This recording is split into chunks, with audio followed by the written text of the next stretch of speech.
মোটামুটি 100 খানের মতো ওরা এসে অতর্কিত হামলা চালায় ডাক্তার নাসিরের উপরে এবং তাতে সে গুরুতর আহত হয়েছে।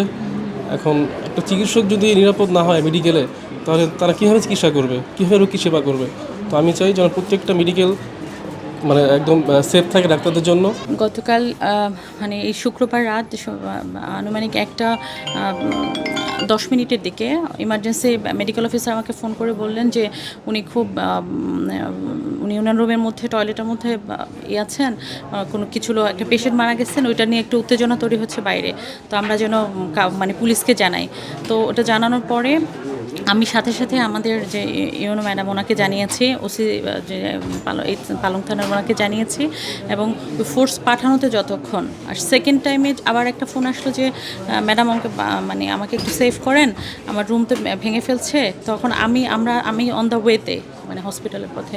তো আসলে পুলিশও ততক্ষণে চলে আসছেন, এর মধ্যে আমি আর ফোনে পাচ্ছিলাম না। পরে তো আমি দেখলাম যে আমার যে ডক্টর মোহাম্মদ নাসির ইসলাম উনি গুরুতর মাথায় আঘাতপ্রাপ্ত হয়ে আমাদের ওয়ার্ডে আছেন। আসলে আপনারা গতকাল যে সদর হাসপাতালের যে ঘটনাটা ঘটেছে অত্যন্ত নিন্দাজনক, অত্যন্ত দুঃখজনক ঘটনা, যেখানে ডক্টররা জীবন বাঁচানোর জন্য প্রাণপণে চেষ্টা করে, সেখানে তাকেই তার হত্যাকারী এ ধরনের অপবাদ দিয়ে তার উপর গায়ে হাত তুলেছে এবং সেই গায়ে হাত তোলাটা খুবই ন্যাক্কারজনকভাবে করেছে। আমরা সিসিটিভি ফুটেজ দেখেছি, ইতিমধ্যে আমরা আসামিদের শনাক্ত করেছি এবং এই ঘটনার যে উস্কানিদাতা তাকে আমরা রাতে আমাদের অফিসার ইনচার্জ পালং থানা, তিনি নিজে ঘটনাস্থলে ছিলেন, সেখান থেকে তাকে গ্রেফতার করা হয় এবং আসামিদের যে আচরণ সেটা আমরা খুবই চরম তাকে আইনি পদক্ষেপ নিচ্ছি। এখানে যেই একটা ঘটনা ঘটেছে সেই ঘটনা যেন একটা সুষ্ঠু বিচার হয় সেটাও আমরা অবশ্যই চাই।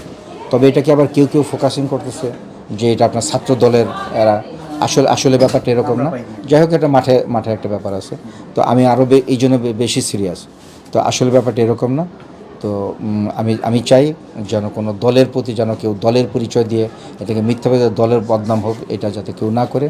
এবং আমরা দলের হইলেও আমরা এটা দেখব, আইন তো আইনই, তো এক্ষেত্রে যে কোনো ছাড় দেওয়া হবে তাও না।